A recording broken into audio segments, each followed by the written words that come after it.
குன்னூரில் இருக்கக்கூடிய அந்த விநாயகர் கோயிலுக்கு சொந்தமான இடத்துல மல்டி லெவல் கார் பார்க்கிங் அமைப்பதற்கு, ஆனால் கோயில் நிதியவே 10 கோடி எடுத்து அங்க மல்டி லெவல் கார் பார்க்கிங் வந்து எந்த விதமான பொதுமக்களும் பக்தர்களும் கேட்கல.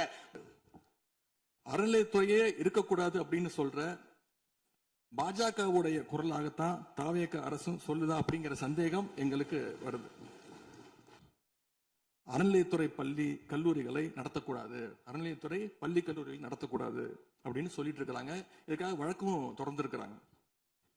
இந்த நிலைப்பாடு திருமண மண்டபங்கள் வணிக வளங்களோடு நிற்குமா, இல்ல கல்வி நிறுவனங்களுக்கும் இந்த கண்டிஷன்ஸ் அப்ளை செய்யப்படுமா? மாண்புமிகு அறநிலையத்துறை அமைச்சர்கள்.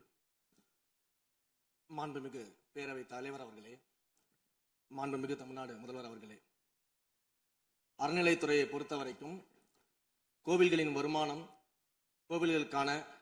கோவில்களில் வரக்கூடிய பக்தர்களுக்காக செலவிடப்படும் என்பதை நம்முடைய ஆளுநர் உரையில் இடம்பெற்றதுதான் அதனுடைய சாராம்சம்.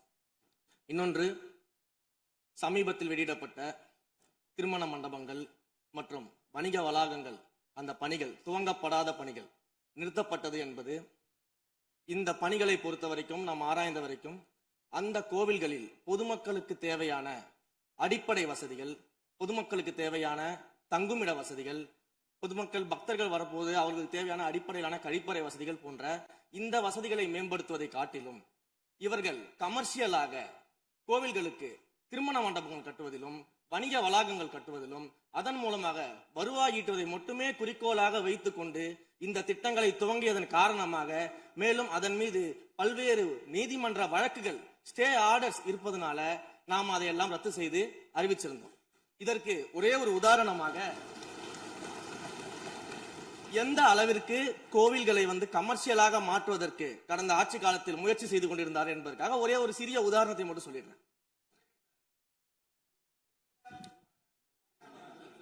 அருள்மிகு குன்னூரில் இருக்கக்கூடிய அருள்மிகு விநாயகர் திருக்கோயில், ஏறத்தாழ அந்த கோயில்கள் இருந்து கோயில் நிதியை பயன்படுத்தி 10 கோடி ரூபாய்க்கு 10 கோடி ரூபாய் மதிப்பில ஒரு மல்டி லெவல் கார் பார்க்கிங் வசதியை அந்த கோயிலுக்கு ஏற்படுத்துவதற்கான திட்டத்தை இந்த அரசு அனுமதித்திருக்கிறது.